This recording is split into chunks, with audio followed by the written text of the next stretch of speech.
Aujourd'hui, nous allons entrer dans l'univers d'Emmanuel Reynaud. Alors, Emmanuel Reynaud, c'est un personnage incontournable dès qu'on parle de Châteauneuf-du-Pape. Ces rayas sont devenus aujourd'hui un objet de désir mondial. Tout le monde veut déguster le château Rayas, donc, et les autres vins, bien entendu, parce qu'il y a plusieurs vins et plusieurs domaines. Et là, quand j'ai eu l'opportunité de participer à une masterclass autour des vins d'Emmanuel Reynaud organisée par Chef d'œuvre. Chef d'œuvre est un caviste tenu par un meilleur sommelier de France, Manuel Perrondet. Et là, c'était un sommelier qui s'appelle Mathieu Dupin qui nous a fait cette masterclass et qui nous a accompagnés pendant tout le long de la dégustation qui était absolument passionnante parce que là, nous sommes rentrés de plein pied dans l'univers d'Emmanuel Reynaud en commençant par les plus petites cuvées et en terminant par le Château Rayas. Et entre les deux, il y a eu des surprises, des vins à l'aveugle, des intrus. Et je dois avouer que nous avons parfois totalement perdu le nord ou le sud, parce qu'on est plutôt au sud. Donc je voudrais dire quand même quelques mots sur ce domaine sudiste, que je trouve plus septentrional dans son expression que sudiste, parce que c'est un domaine du sud du Rhône qui ressemble absolument pas aux autres. D'ailleurs, il y a beaucoup de domaines dont on dit que ce sont des émules de Reynaud, mais en fait, il n'a pas de disciples, il n'a formé personne, il vient d'une lignée familiale euh, qui, qui est ancrée dans des traditions qui sont restées d'une génération à l'autre. Son oncle, Jacques Reynaud, était aussi une grande figure et a beaucoup fait pour la réputation de Rayas dans le monde. Et quand Emmanuel est arrivé, ben, il a continué à travailler dans la tradition. On est dans un autre monde qui vit à un autre rythme, qui, je ne dis pas qu'il ignore des avancées qu'on peut trouver dans le vin, mais qui est tellement à l'écart de ce qu'on sait et de ce qu'on connaît qu'il est totalement inclassable. On ne peut pas dire qu'il est traditionnel, si, il est très traditionnel, mais c'est la tradition Rayas, ce n'est pas une autre tradition. Et donc ça ne ressemble pas aux autres domaines, en tout cas si on se limite juste à l'immense appellation Châteauneuf-du-Pape. Alors il faut déjà voir que si on se concentre sur Châteauneuf-du-Pape, il y a plusieurs terroirs dans Châteauneuf-du-Pape. C'est une des premières appellations françaises. Elle est née en 1936, donc juste après le décret des AOC, qui existe depuis 1935. À partir de là, se sont construites les premières appellations, et Châteauneuf est une des premières, si ce n'est la première, je pense qu'en tout cas eux le revendiquent. Et puis vous avez en fait pour cette appellation des terroirs très différents. Donc il y a des terroirs, le plus connu ce sont les galets roulés, mais par exemple au Château Rayas et Pignan, c'est du sable.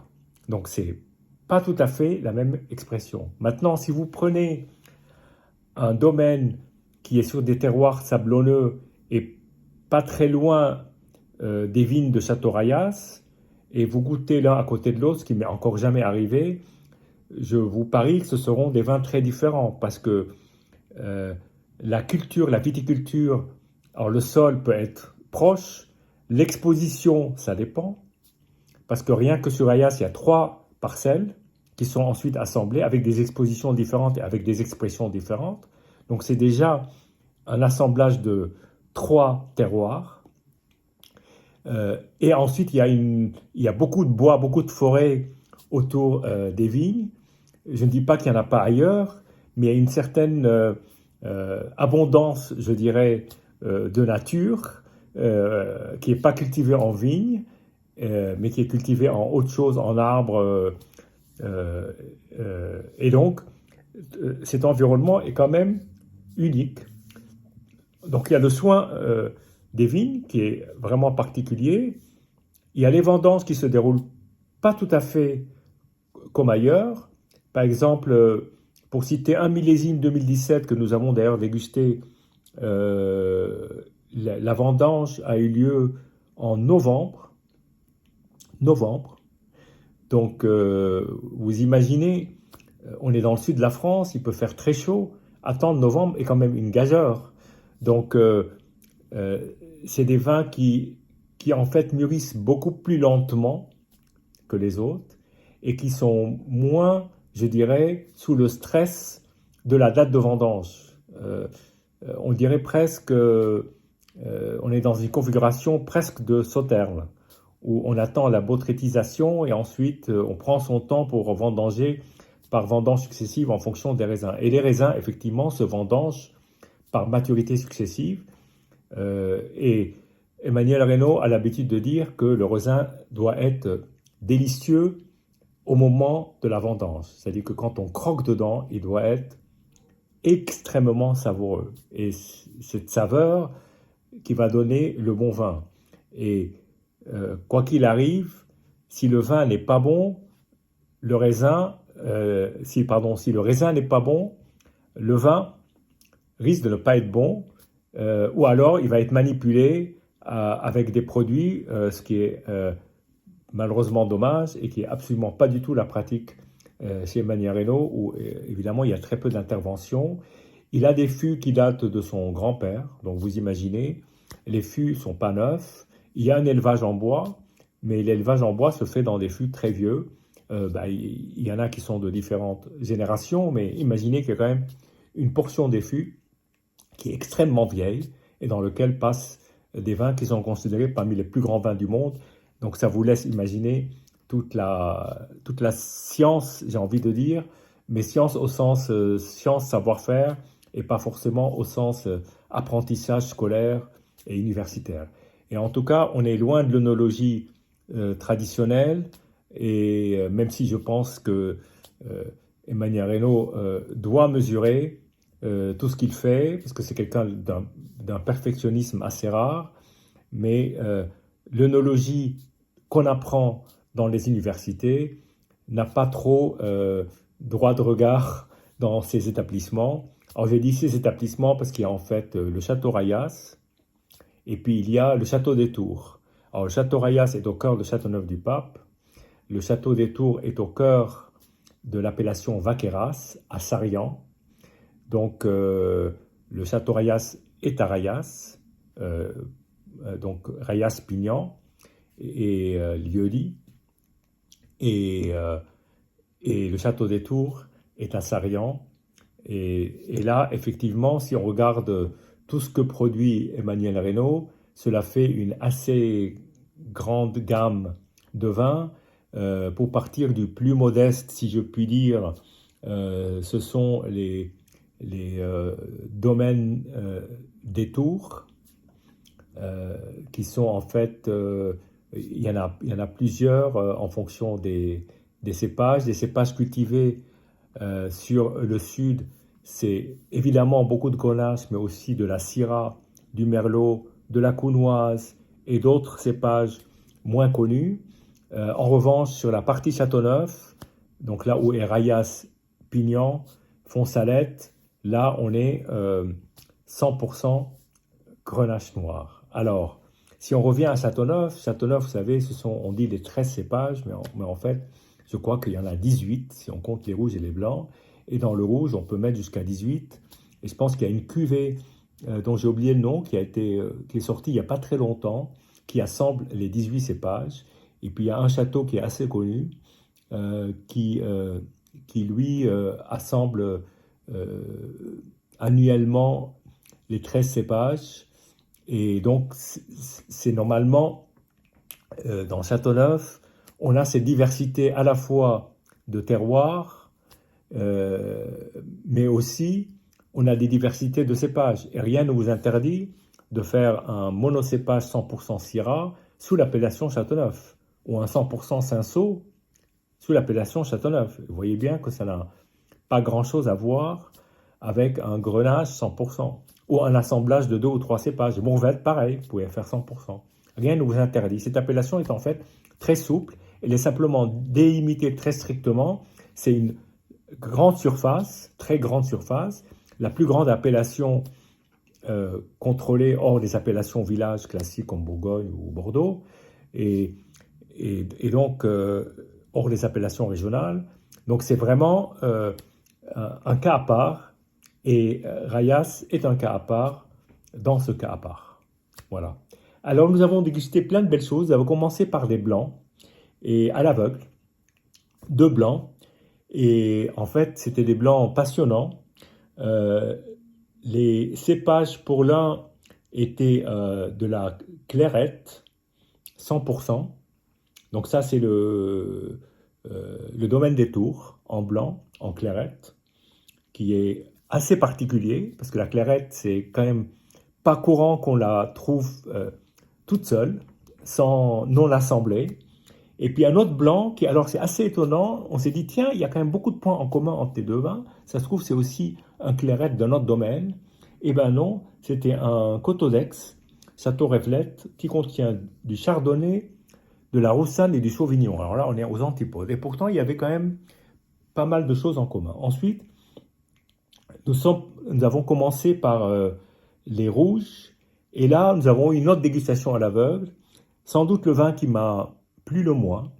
Et je pense que soit c'est la cuvée, soit c'est la bouteille. C'était un Pialade 2019. Donc il y a 80% de Grenache. Donc ça, c'est toujours chez Reynaud. 15% de Cinsault, 5% de Syrah. Et j'ai trouvé un peu végétal, avec une certaine amertume, côté un peu tisane. J'avoue que c'était pas mon préféré.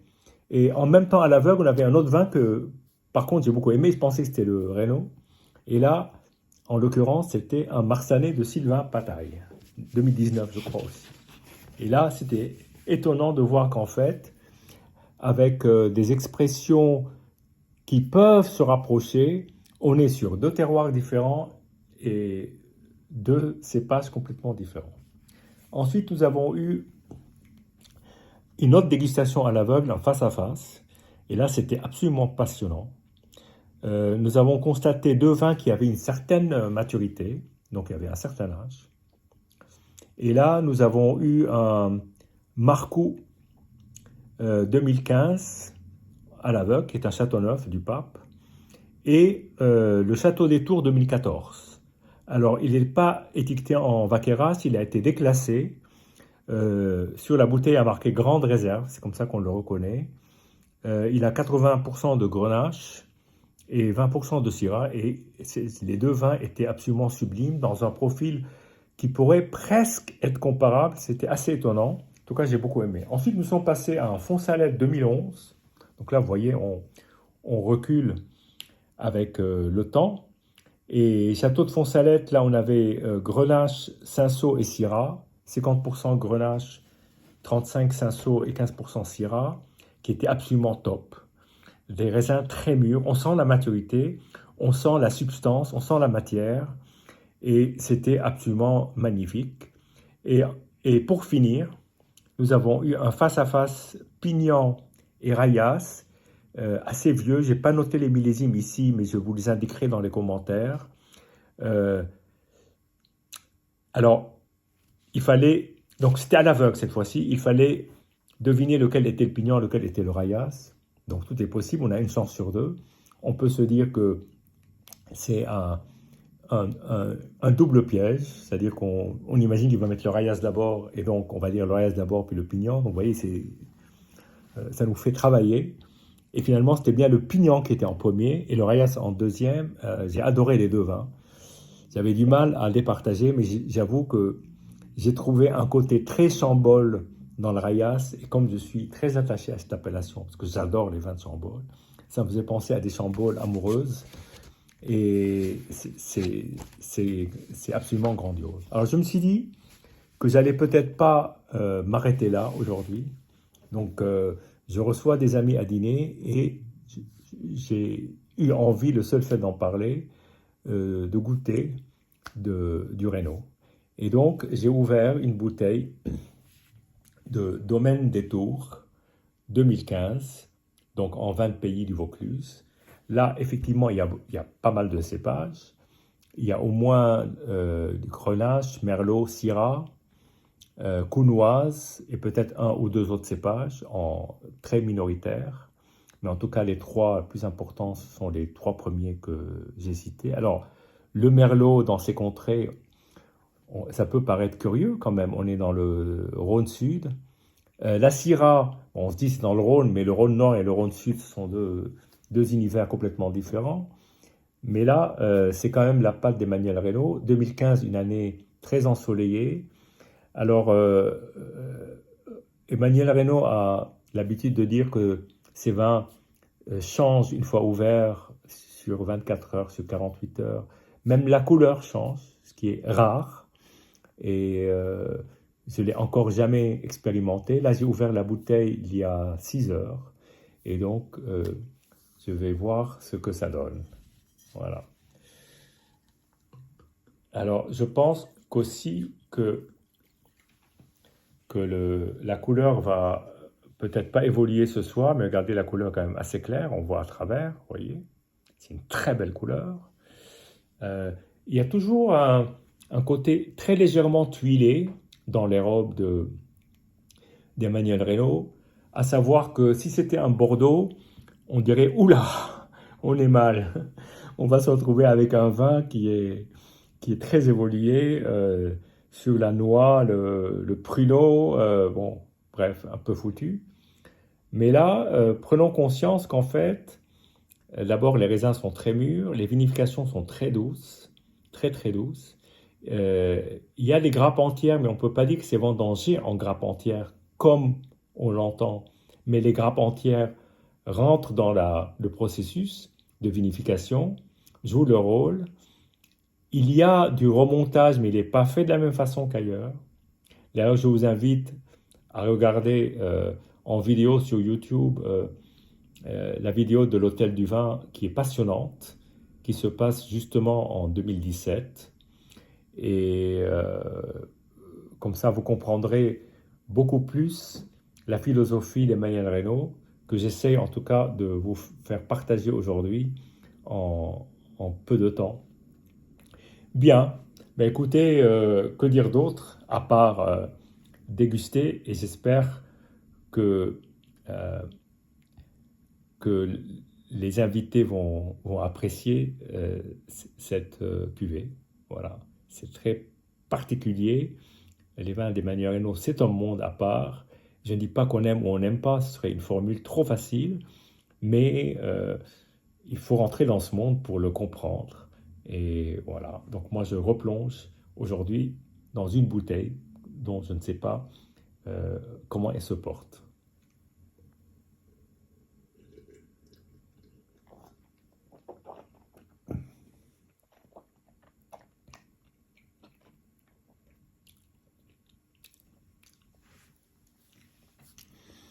Ah ben, voilà un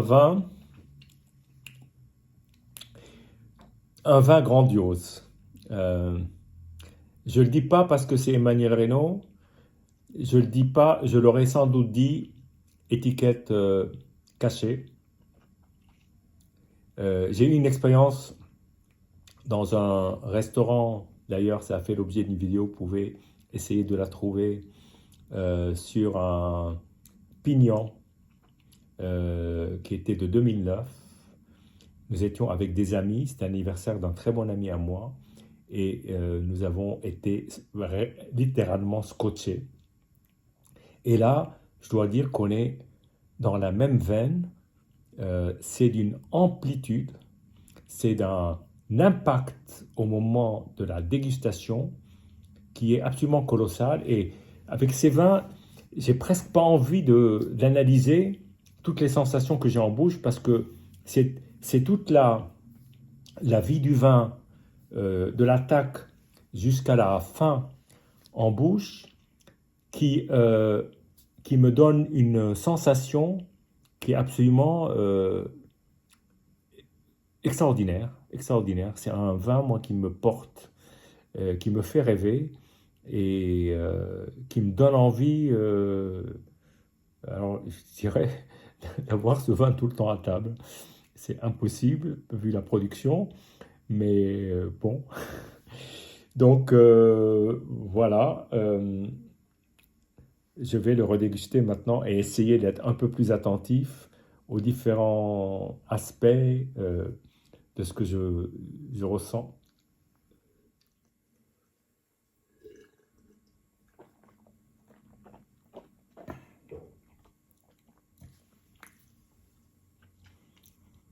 Alors, il y a une attaque absolument superbe, très douce, de fruits extrêmement mûrs, euh, mais d'une grande finesse, très très grande finesse, presque en dentelle, avec vraiment l'impression de croquer dans presque de la marmelade, tellement c'est mûr, dans un chaudron.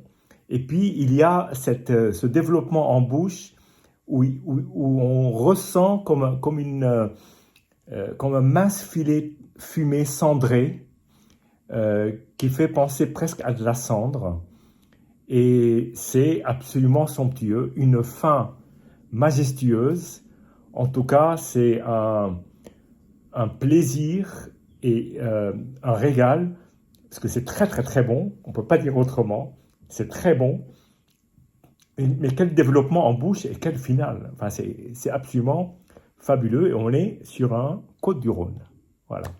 Alors c'est un Côte-du-Rhône particulier, tous les Côtes-du-Rhône ne sont pas comme ça, dommage, mais en tout cas, celui-ci est absolument fabuleux. En tout cas, c'est une dégustation superbe qui prouve une fois de plus que Emmanuel Reynaud est un très grand vigneron.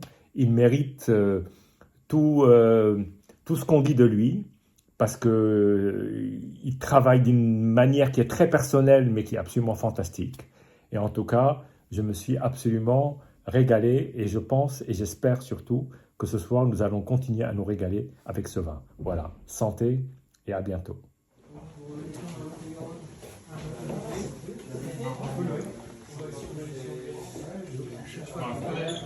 Ouais. Ah, c'est beau.